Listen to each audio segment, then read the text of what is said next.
Hey guys, Takuyasugi here, going to be doing a first impressions gameplay preview of Ruin of the Reckless on Steam for the PC.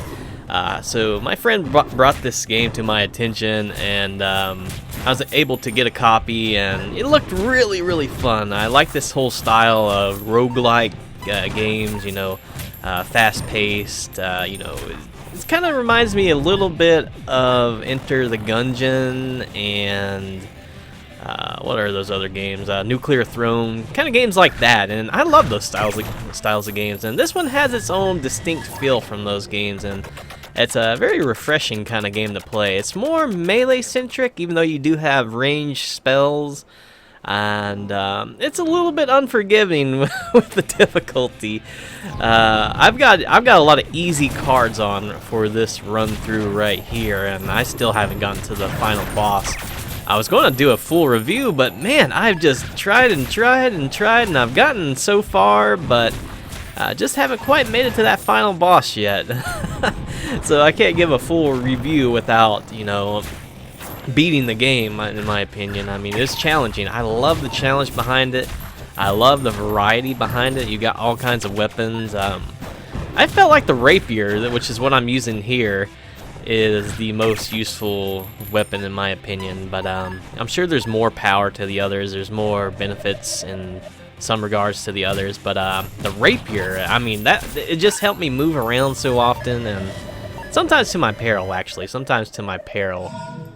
But you do have stuff like a scythe, a dagger. I think the dagger's really pretty simple. You got a spear, you got giant fist gauntlets, and there's a lot of neat things. And for spells, you got all kinds of stuff like lightning, lightning around you, kind of magic missile looking things, and you've also got little other side things where you can explode corpses, string along people. You got different boots to move around with. I like the sliding boots the most.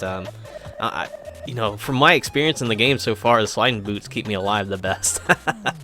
But there's bull rush boots and all kinds of neat stuff. And you got the orb system, so this game is very varied when it comes to how you pick up your abilities and your power-ups and stuff. It's got a lot of variety with that kind of thing. I think I've discovered everything at this point, but I'm not too sure. It might be a few hidden gems that I haven't discovered yet.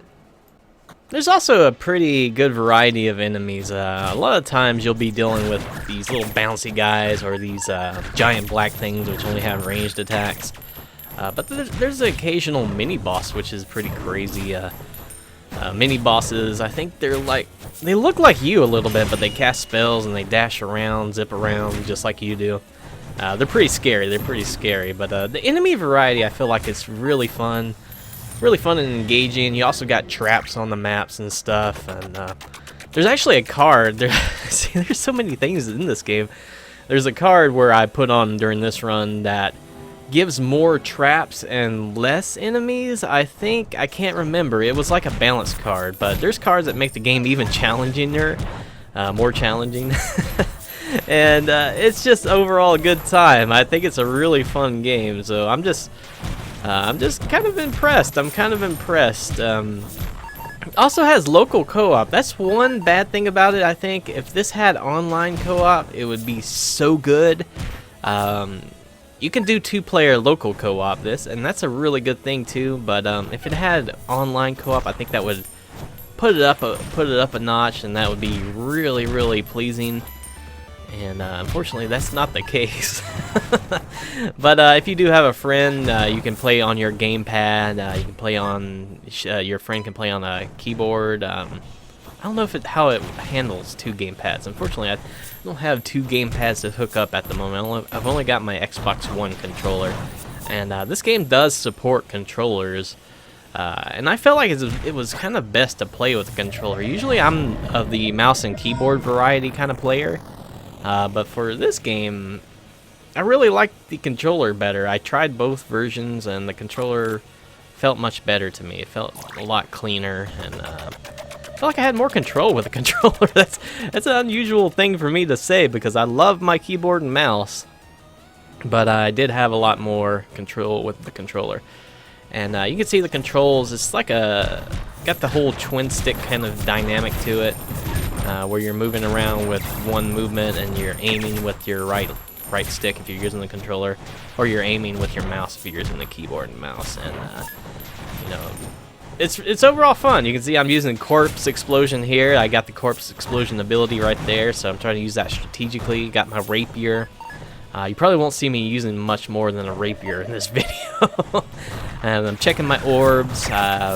If you want a few strategies that I've learned, that you need to get that regeneration orb early, because it restores like 2 health each time you go to another floor.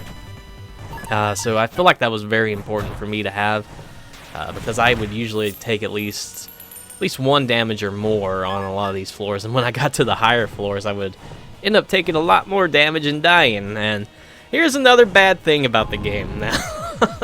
So eventually you'll see I'll beat this boss. Let me go ahead and skip forward to this. So this is where I end up fighting the first boss, the Lady Chaos, or Lady in Black, Woman in Black, whatever you want to call her. But she's a scary broad. She's very intimidating. She's very scary looking, very scary. But here's where I'm fighting her. I think this is the first time I'm fighting her. And she's got the whole dialogue saying, "Oh, you can't win, you're a scrub." And picking up a card there, that's one of the difficulty-like cards. Changes the way the game is played. So I'm looking for orbs here. You can see I'm trying to get a nice orb. Kind of have to hold down the button on some orbs. I think there's like a perk, like a power-up that lets you just grab stuff instantly, but I didn't have it right there. So she spawns minions. She keeps attacking. There's traps on the wall. And, you know, this was challenging. And I don't even think I win this first attempt here.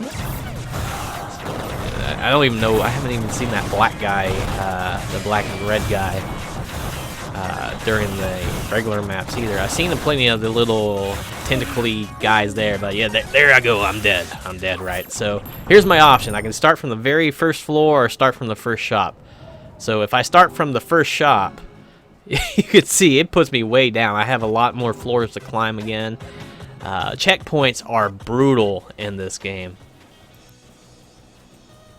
So here's where I actually get back to her, and she's gonna talk a little bit more trash, saying, "Yeah, we meet again. You're not gonna kill me again. So you know, get GTFO, you know." And this attempt, I think I went a little bit better. I had a different spell to work with. I think it's Shockwave is what it was called. Yeah, I can't really tell what I'm doing. Okay, that is Shockwave. So Shockwave, it just sends out like a lot of pulses that deal with those cards pretty well. But generally, I didn't even need that. In the end, I feel like I could just work with my rapier and just kill her projectiles and just get pierced through her defenses with those projectiles. She doesn't really have any defense past those things. And she drops pretty fast as long as you can get in there and whack her a little bit. So that's where I got her. The problem is coming up, though. The problem is coming up where you would assume beating her would reward me with a little bit more progression. So I like transported back to the first shop, right? So after I beat this lady, you would assume I would get a new checkpoint. I don't get a new checkpoint. If I die after this, which I do die, I have to start at the first shop again or at the very first floor. And I don't know when the next checkpoint is because I haven't really gotten too super far past the next floor or two. But it's definitely not the next floor or two, so this game is definitely unforgiving when it comes to checkpoints. You get the first shop, that skips like 2 floors maybe. I think it skips 2 floors. And if you want to go back to the lobby and do your chaos mat thing, which is equipping the difficulty cards and stuff, you have to do those 2 floors again. And those 2 floors aren't really a big deal, but getting to this boss and beating her again and again is a bit of a big deal. And she kind of taunts you with that a little bit here. So eventually I end up swapping characters and I choose the guy. There's no real difference between the guy and the girl, I don't believe. I changed his palette too. You can change the colors of your characters a little bit too, but you can see the lady's mocking me, saying, "Oh, you killed me once, but now you're back again, and I'm going to send you back down all the way to the lobby." So You know the developers meant to not put checkpoints in the game when they write dialogue for characters like that, where you have to beat them all over again, and they taunt you about that. So using the dude here, again, he's basically the same player as the girl. I'm still using the rapier because I felt like I did the best with the rapier, and I needed to give my best in this game because it was challenging. And I still plan on trying to beat it, but I don't know how long that's gonna take me. So that's why I'm just getting this video out now, just sharing my experience a little bit with the game, because it's been a blast, and you know, it's something I would recommend, especially if you have a close friend in real life you want to play with. You know, you share the screen, I believe, or with the co-op, and you know, you got one person with the keyboard, one person with the controller, potentially two with the controller. I don't know for a fact about that yet or not.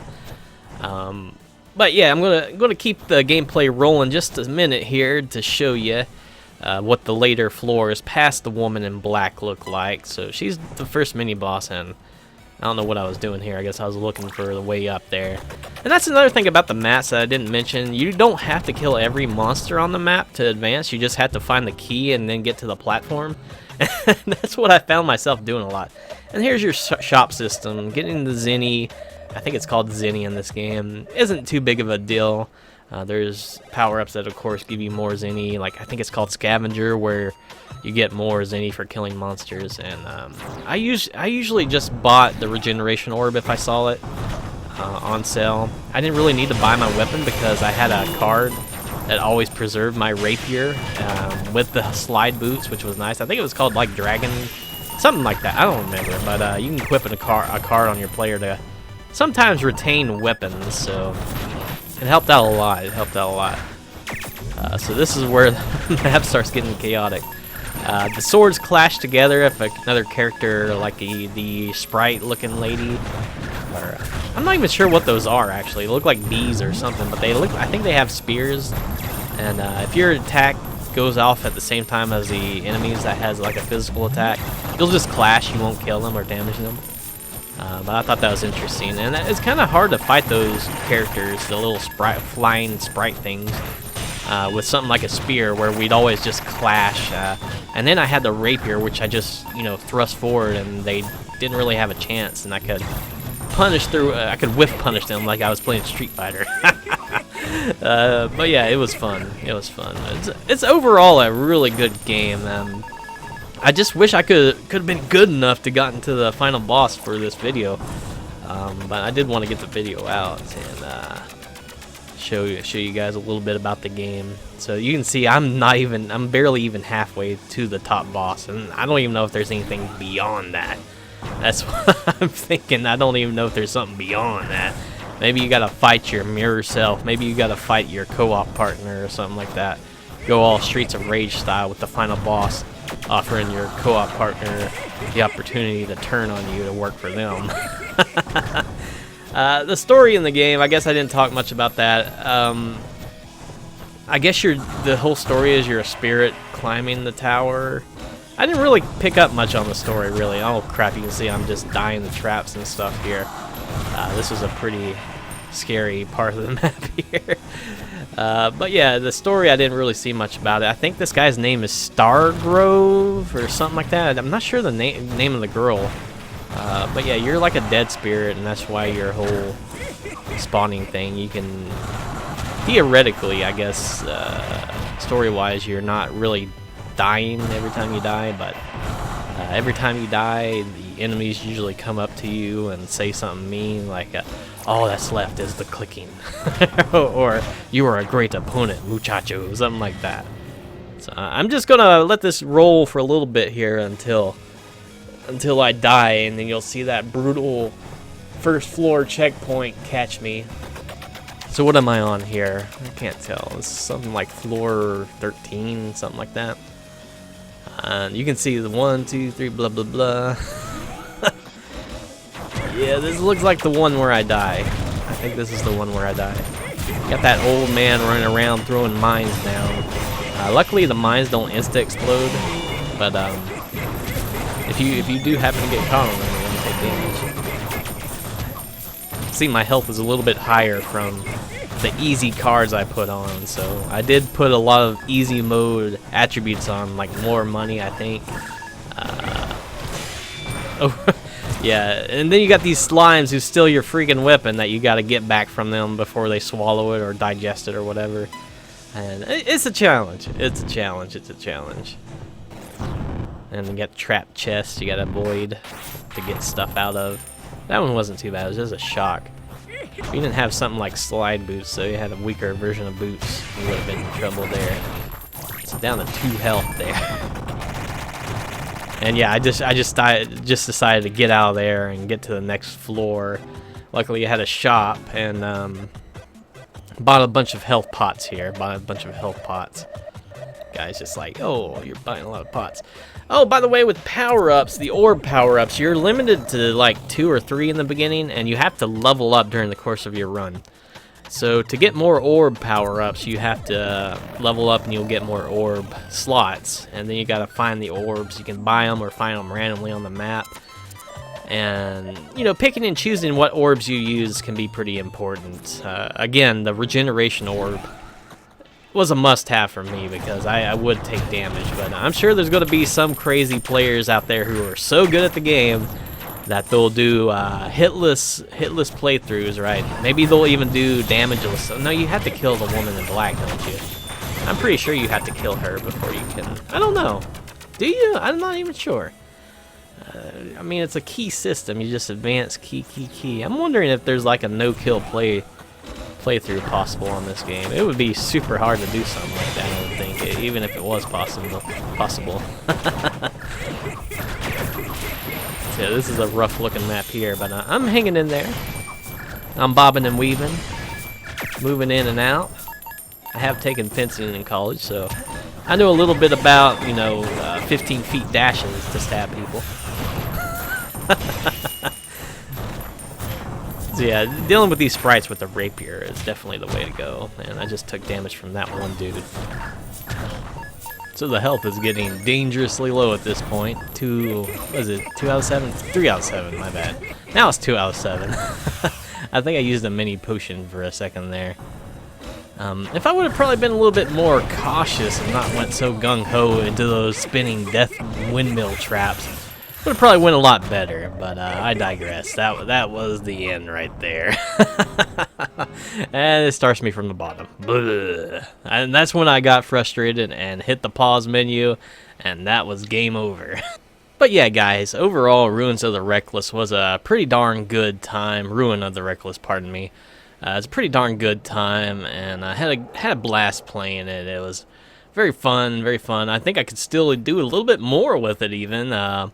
You know, for a first impression kind of review, I would say this is a solid 5 out of 5. The soundtrack, I didn't even mention the soundtrack. The soundtrack is tremendous. The sound effects are pleasing. The learning curve is a little bit hard at first, but once you get into the swing of things, it becomes pretty fun. It becomes pretty fun.